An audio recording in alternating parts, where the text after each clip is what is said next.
پاکستان اور افغانستان کا شمار ان ممالک میں ہوتا ہے جو کہ 9/11 کے بعد خصوصاً دنیا کی توجہ کا مرکز بنے، کیونکہ 9/11 کے واقعے کے بعد دہشت گردی کے خلاف جو جنگ لڑی گئی وہ زیادہ تر ان دونوں ممالک میں لڑی گئی ہے۔ آج ہم دیکھ رہے ہیں کہ پاکستان اور افغانستان دو برادر اسلامی ملک ہونے کے باوجود کافی غلط فہمیاں ہیں دونوں حکومتوں کے درمیان، اور اس کے علاوہ ہم نے جب یہاں دیکھا کابل میں تو کسی حد تک یہاں کے عوام کو بھی کچھ غلط فہمیاں ہیں۔ اس قسم کے جو اختلافات ہیں دونوں ممالک کے درمیان، ان کی دوری کے لیے کس قسم کے اقدامات ہونے چاہیے۔ حکومتی سطح پر تو یہ اقدامات ضرور ہو رہے ہیں، لیکن پہلی دفعہ دونوں ممالک کے میڈیا کو ایک موقع فراہم کیا گیا ہے کہ وہ ایک جگہ بیٹھ کر ان مسائل پر فوکس کریں۔ 2 روزہ یہ کانفرنس پیپس، کلیڈ اور IMS کے تعاون سے افغان دارالحکومت کابل میں جو ہے منعقد کی جا رہی ہے۔ یہاں ہم بات کریں گے مختلف جو اس کانفرنس کے مندوبین ہیں، جن میں پاکستانی جرنلسٹ بھی شامل ہیں، اس کے علاوہ افغان جرنلسٹ بھی شامل ہیں، اور کچھ ایسے ماہرین سے جو کہ افغانستان اور Pakistan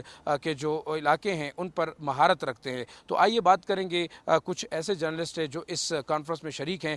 The misunderstanding between the two countries all along the last 3 decades have made a big deficit of trust. And to bridge that, we need to talk to each other. I mean, Afghanistan and Pakistan. How to talk, I think the best way to talk or the best tool to use talking to each other is media. بحران کا ایک سبب پاکستان اور افغانستان کے درمیان غلط فہمیاں ہیں۔ میرے خیال میں افغان اور پاکستانی جرنالسٹوں کے درمیان یہ ایسے جلسات کا دوام اس بحران کے حل کے بارے کے ایک راستے ڈھونڈنا اور اس کا حل ہونا ممکن ہے۔ یہ ایک آغاز ہے، یقیناً مسائل ہیں، یقیناً اس خطے میں امن کی ضرورت ہے، اس خطے میں استحکام کی ضرورت ہے، یہاں ترقی کی ضرورت ہے، یہاں عوام کو بنیادی سہولیات درکار ہے۔ ان سارے مسائل میں میڈیا کا جو رول ہے، اور آج کل کے حالات میں اس خطے میں میڈیا کا جو رول ہے وہ یقیناً بہت اہم ہے۔